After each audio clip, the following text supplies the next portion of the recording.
maha menguasai, Allahul Qudus yang maha suci, Allahul Aziz yang maha perkasa, Allahul Hakim yang maha bijaksana.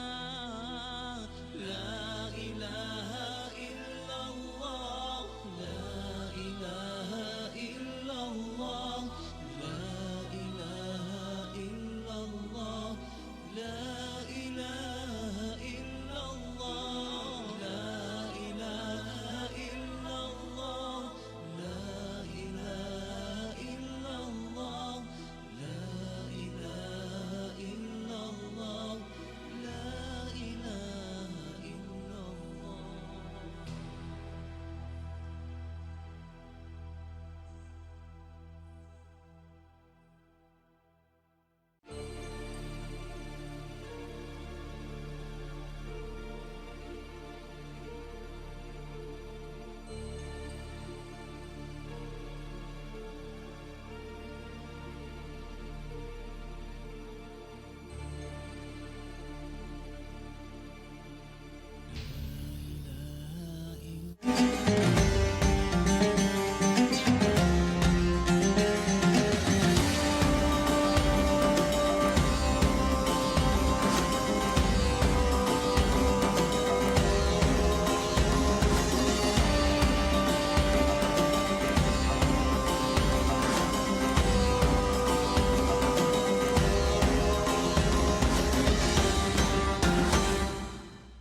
Bismillahirrahmanirrahim. Allahumma salli ala Sayyidina Muhammad wa ala alihi Sayyidina Muhammad. Syukur Alhamdulillah, hari ini kita bersiaran 17 Ogos bersamaan 30 Muharram dan hari ini hari Khamis. Saya sangat yakin, saya sangat pasti ada ramai yang berpuasa. Selamat berpuasa sunat. Ini antara amalan-amalan yang telah dilaksanakan oleh Rasulullah SAW.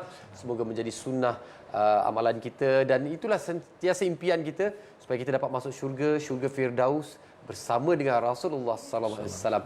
Dan saya ucapkan jutaan terima kasih pada rakan-rakan yang juga menonton di Facebook. Contoh seperti Nendaya, bina syurga di rumah, bina rumah di syurga, masuk syurga sekeluarga. Dah faham dah misi TV Hijrah kita. Setiap hari tiada bukan tiada lain adalah untuk kita membersihkan hati kita, untuk mendekatkan diri kita kepada Allah SWT dan meningkatkan lagi rasa cinta kita kepada Rasulullah sallallahu alaihi wasallam. Apa kata sepanjang kita bersiaran ni, kita selawat sama-sama, dan bila kita bercakap tentang Rasulullah SAW ni, hari ini kita bersama dengan seorang panel kita, seorang jemputan kita, Al-Fadhil Ustaz Ahmad Syukri, ikon penyatim. Assalamualaikum Ustaz. Waalaikumsalam. Sihat ya? Alhamdulillah. Daripada pagi tadi, daripada mula kita dah berselawat, kita sentiasa ni antara impian lah, antara doa-doa kita, semoga kita dapat masuk syurga, syurga yang kita nak masuk, syurga yang terbaik, syurga Firdaus, dan kita nak bersama dengan insan terbaik, iaitu berjiran dengan Rasulullah SAW, dapat syafaat Rasulullah SAW.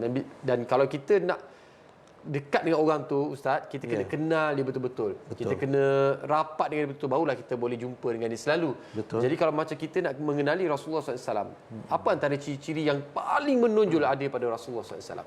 Terima kasih kepada saudara Talib, terima kasih kepada semua penonton yang bersama dengan kita. Memanglah setiap daripada kita berimpian untuk bercita-cita untuk bertemu dengan Nabi SAW. Kita berada di samping Rasulullah SAW, dan sebenarnya untuk mendapat kedudukan yang sebegitu tentulah bukan dengan angan-angan semata-mata, tetapi dengan hasrat, dengan doa dan dengan usaha. Di antaranya ialah kita memahami akhlakul Rasul ataupun makarimal akhlak, kemuliaan akhlak-akhlak Rasulullah SAW untuk kita bawa dalam kehidupan ini. Justru itu di antara sifat mahmudah, sifat yang ada kepada Rasulullah SAW ialah sifat pemurah baginda. Dan sifat pemurah ini banyak dibicarakan dalam perbincangan, sama ada dalam kitab hadis, dalam kitab sirah, terutamanya fiqh sirah, untuk membayangkan kepada kita sifat ini adalah satu sifat yang luar biasa yang ada kepada Nabi SAW. Dalam satu hadis, dalam satu riwayat Ibnu Abbas radhiyallahu anhu digambarkan Nabi kita ini ialah kana Rasulullah sallallahu alaihi wasallam ajwadan nasa bil khair. Adalah diri Nabi sallallahu alaihi wasallam ini merupakan ajwadan nasi bil khair, merupakan manusia yang paling pemurah. Untuk melakukan kebaikan, Nabi adalah yang paling pemurah. Dan dalam sambungan hadis itu digambarkan Rasulullah dalam bulan Ramadan, digambarkan Nabi itu sebagai karihil mursalah, seperti angin yang bertebaran, yang bertiupan. Untuk memberi gambaran ini sifat yang ada kepada Nabi. Dan dalam satu hadis Rasulullah bayangkan sifat pemurah ini adalah sifat Allah. Innallaha jawadun yuhibbul juda. Nabi menyebut bahawa sesungguhnya Allah itu maha pemurah. Allah Ta'ala itu maha pemurah dan Allah cintakan orang yang pemurah ataupun sifat pemurah. Ini yang dapat kita faham dalam satu hadis Nabi SAW. Nabi kata, takhallaku bi khuluqillahil a'zam. Hendaklah kamu berakhlak dengan akhlak Allah yang maha agung. Maksudnya, kalaulah Allah itu maha pemurah, kita sepatutnya mempunyai sifat pemurah ini. Dan Nabi bukan untuk dirinya sahaja sifat ini, tetapi sifat ini juga menjadi didikan kepada isteri baginda, orang yang dekat dengan baginda dan juga sahabat-sahabat Rasulullah sallallahu alaihi wasallam. Abdullah Nasir Ulwan, penulis buku Tarbiyatul Aulad fil Islam, membawa satu kisah berkenaan dengan Aisyah radhiyallahu anha, berkenaan dengan sifat pemurah Aisyah. Ini berlaku selepas kewafatan Rasulullah sallallahu alaihi wasallam, di mana satu hari Sayyidina Umar memberi kepada Aisyah ini 80,000 dirham. 80,000 dirham. Bila dapat sahaja tanpa tunggu masa yang panjang, Aisyah radhiyallahu anha mengagih-agihkan 80,000 ini sehingga habis Salib. Sehingga habis. Sehinggalah pembantu kepada Aisyah mengingatkan, wahai Aisyah, sebenarnya hari ini kita berpuasa. Sepatutnya ditinggalkan sedikit untuk kita membeli juadah untuk berbuka puasa. Aisyah kata, kenapa kamu tak ingatkan aku? Sepatutnya kamu ingatkan aku, tapi duit ni sudah habis. Menunjukkan kepada kita faham daripada cerita tersebut, keseronokan, kebahagiaan bersedekah sifat pemurah ini sehingga lupa untuk diri kita sendiri.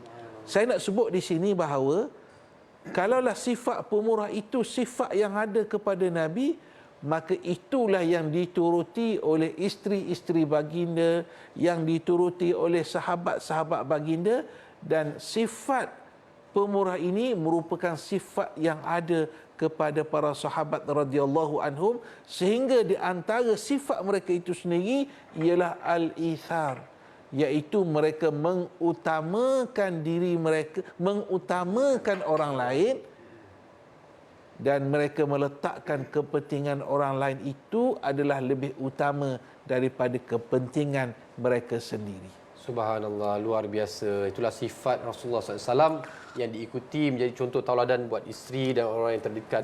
Dan mungkin kita boleh kata, tu Nabi, Ustaz, memanglah begitu sifatnya kan. Betul. Tapi setidak-tidaknya kalau takkanlah tak boleh 10% pun takkan tak boleh jumpa Ustaz ya. Betul. Kita contohi, sebab kalau benar-benar kita sayang pada Rasulullah SAW, benar-benar kita nak berjumpa dengan Rasulullah SAW, buatlah apa yang Rasulullah SAW lakukan, laksanakan.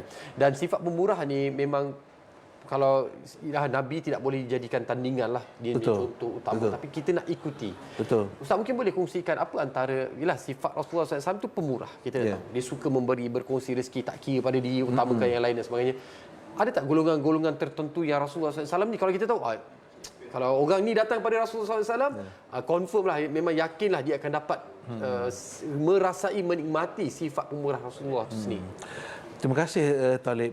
Selalu kita sebut macam saudara sebutkan tadi, ada orang kata yang buat itu Nabi SAW. Kita ni manusia biasa. Dia ada betul dan ada salahnya ataupun ada tidak tepatnya. Salahnya kerana memang Nabi ini diutus untuk menjadi contoh kepada kita. Laqad kana lakum fi Rasulillah uswatun hasanah. Adalah pada diri Rasulullah SAW itu contoh tauladan yang terbaik. Jadi sudah tentulah Nabi ini dia jadi contoh.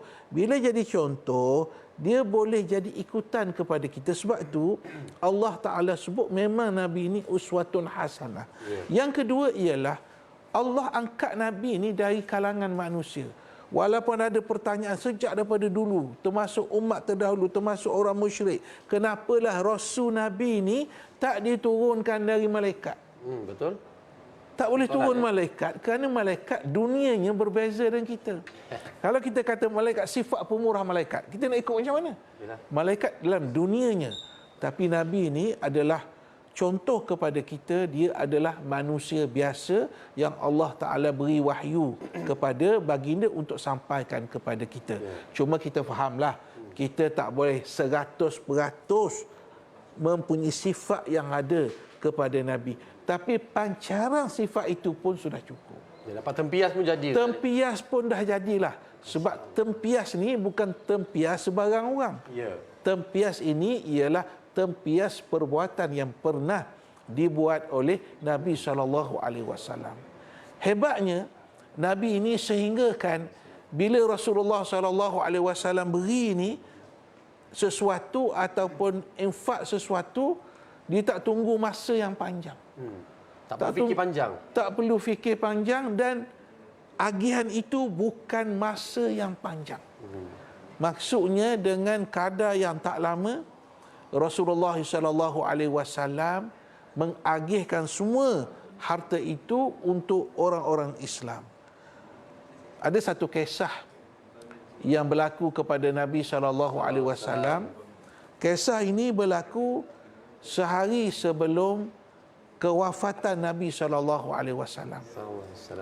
Menunjukkan bahawa Nabi ni sampai ke akhir hayat, hujung kehidupan, masih mempunyai sifat-sifat yang mahmudah ini, sifat-sifat yang baik ini. Bagaimana sifat yang ada kepada Nabi, digambarkan bahawa sehari sebelum Rasulullah SAW wafat, Nabi merdekakan semua hambanya. Nabi bersedekah 7 dinar yang masih berbaki yang ada dengan Nabi, Nabi sedekahkan.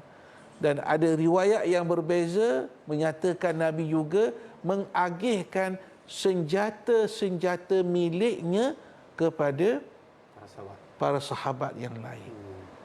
Ini menunjukkan kepada kita, Talib, bahawa pemurahnya Nabi ini daripada awal sehingga akhir, sehingga ke hujung nyawa. Wallahu a'lam. Allahu akbar. Subhanallah. Pastinya Rasulullah SAW yakin ada sesuatu yang menanti kebaikan di sebalik sedekah. Sebab tu tanpa fikir panjang. Macam kalau saya kan, saya yakin dengan Ustaz. Ustaz kata, Lip, bagi ke Ustaz 100, kamu dapat 1000. Saya bagi sekali, saya dapat. Sebab saya yakin dah. Betul. Sebab tu Ustaz sebut je, saya tak perlu fikir panjang. Pasti ada satu keyakinan di sebalik bersedekah. Sebab tu tak bagi sebab tak yakin. Masya Allah. Jadi kita nak tengok, perlu tak kita meyakini bahawa sifat pemurah tu mesti berlandaskan sesuatu. Dan sebelum kita berehat ni, saya nak kira lah Ustaz ya. Kita pernah buat kira-kiraan lah. Dalam tempoh kita berehat ni, seminit, biasanya orang dapat berselawat 15 ke 20 kali. Saya nak tanya para penonton, dalam tempoh kita berehat ni, berapa banyak anda boleh berselawat dan nyatakan dalam ruangan komen di Facebook. Kita akan kembali lepas ini, insyaAllah.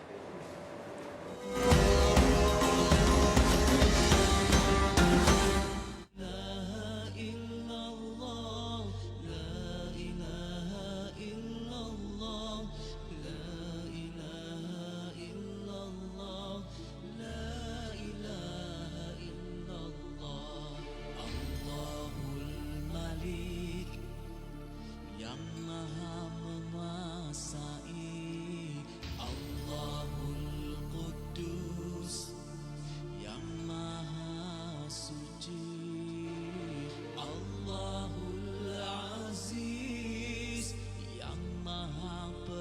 kuasa, Allahul Hakim yang maha bijaksana. La ilaha illallah, la ilaha illallah, la ilaha illallah, la ilaha illallah.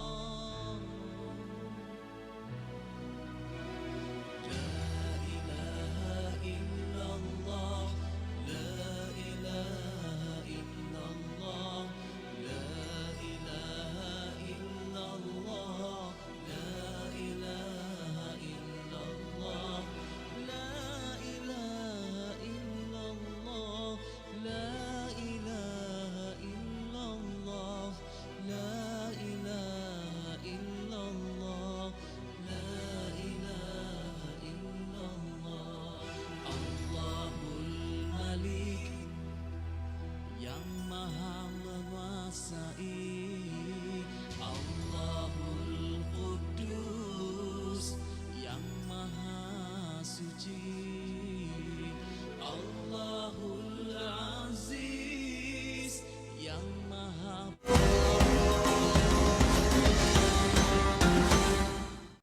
Subhanallah, berapa banyak yang anda dapat berselawat dalam tempoh kita berehat tadi. Ada yang 20, ada yang 25. Mungkin boleh kongsikan tahniah dan kita teruskan berselawat. Sambil-sambil itu, kita kenali insan yang sangat-sangat sibuk di alam akhirat nanti nak memastikan bahawasanya umatnya, umat Nabi Muhammad SAW akan dimasukkan dalam syurga. Masya Allah, kan? Mana keluarga kita apa semua mungkin tengah sibuk dengan urusan masing-masing.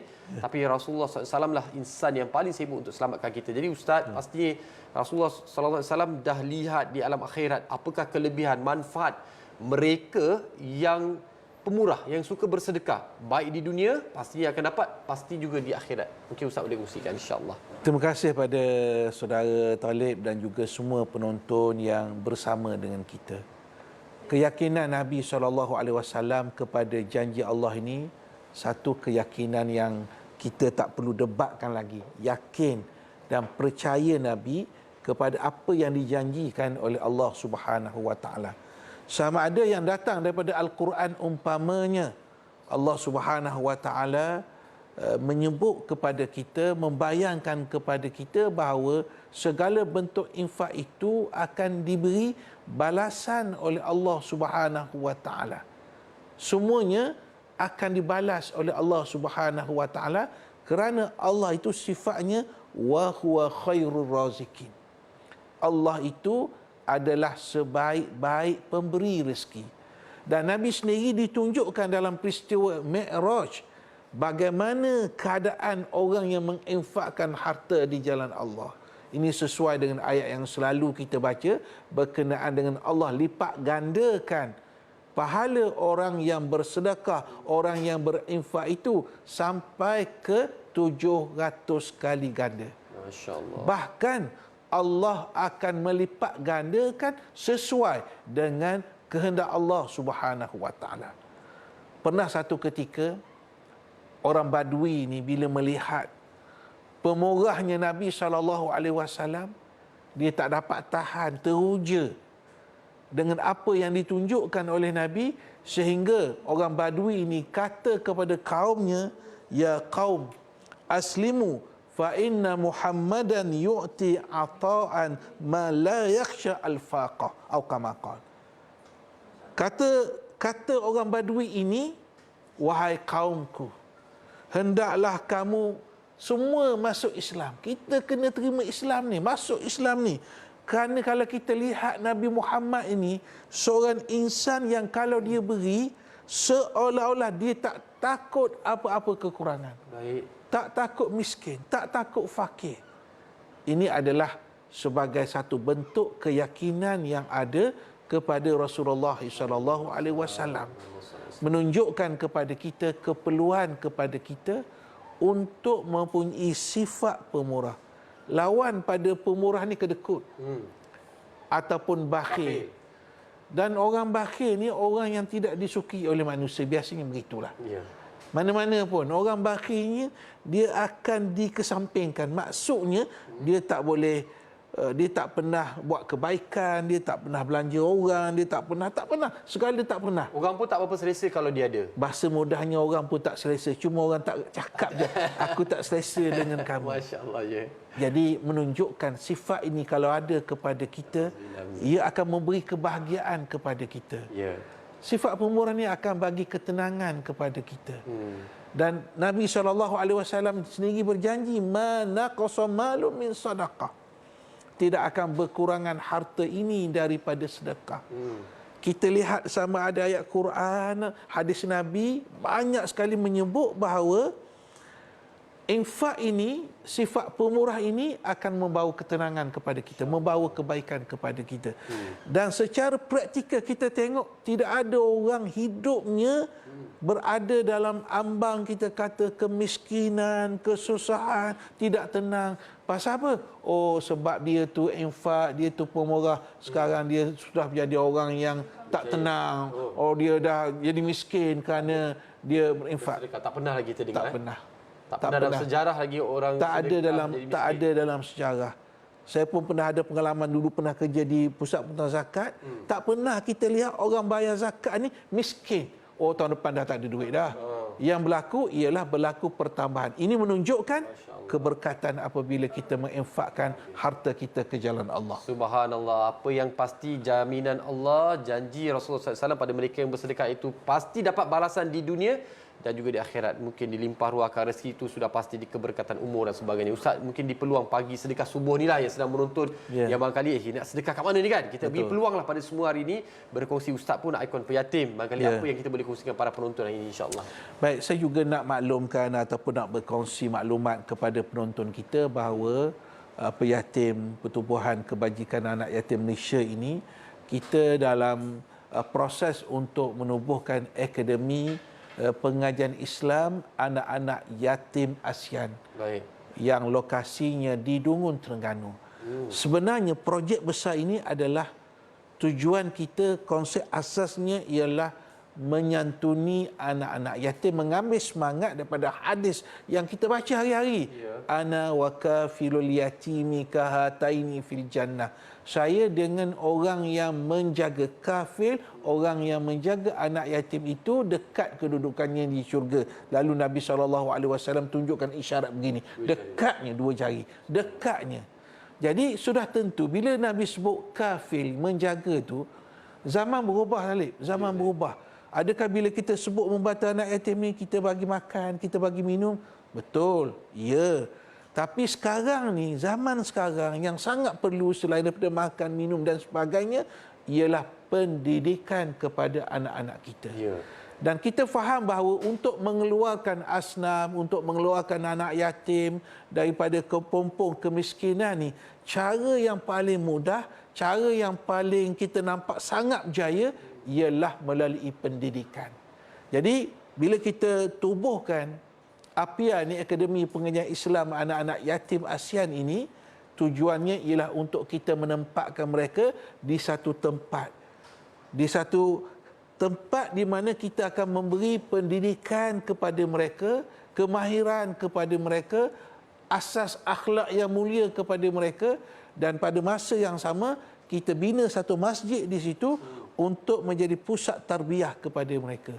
Jadi kita nak mengajak masyarakat di luar sana untuk sama-sama berinfak, sama-sama bersedekah, sama-sama berderma, sama ada untuk diri kita ataupun kita niatkan pahala itu untuk ibu bapa kita yang sudah meninggalkan kita.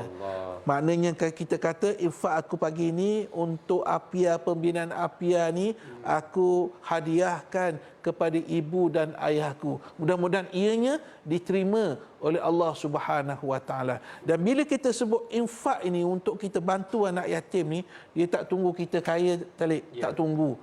Dia kita infak ni mengikut kemampuan yang ada kepada kita. Kalau kita mampu 100, 100, mampu 50, 50, mampu 1000, 1000. Sebab yang paling penting seperti yang kita bicarakan tadi ialah untuk kita lahirkan sifat pemurah kita itu sehingga kita mendapat kedudukan orang yang menjadikan Nabi itu sebagai contoh tauladan, dan kita nak mengambil semangat makarimil akhlak Rasulullah sallallahu alaihi wasallam. Subhanallah, luar biasa. Dan bukan itu saja kita nak semai sifat pemurah tu. Kita nak bersama dengan Rasulullah SAW, rapatnya dengan dua jari tu. Betul. Penghususannya kepada mereka yang bersedekah kepada anak-anak yatim. Ini peluang dia, ini jalan dia di pagi hari ini. Sedekah subuh, berikanlah sedekah anda kepada anak-anak yatim ini. InsyaAllah mudah-mudahan menjadi amalan yang satu hari nanti menjadi asbab barangkali dengan izin Allah menjadikan kita rapat dengan Rasulullah SAW. Terima kasih Ustaz. Kembali. Terima kasih Yatim atas perkongsian ini, dan terima kasih pada semua para penonton yang bersedekah, yang berinfak untuk peyatim. InsyaAllah mudah-mudahan Allah berikan jalan dunia dan juga akhirat. Kita akan berehat seketika, kita bersama dengan Dr. Hadi, doktor yang sangat menjadi rebutan di pasaran Malaysia hari ini, iaitu dengan mengajar kita ilmu-ilmu fiqh. Hari ini dengar kabarnya nak belajar solat. Kita dengar nanti bersama insyaAllah.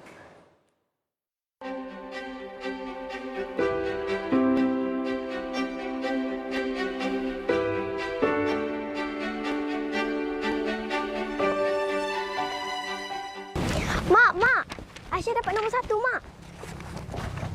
Betul cakap Mak.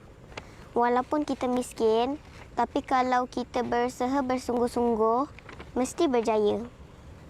Allah sentiasa bersama dengan orang yang sabar, kan, Mak? Mak rehat dah dulu. Besok Aisyah datang balik.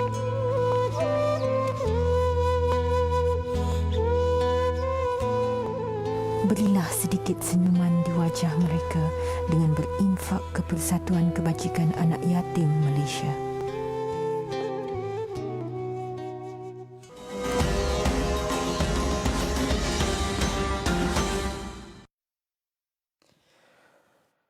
أعوذ بالله من الشيطان الرجيم الذين إن مكناهم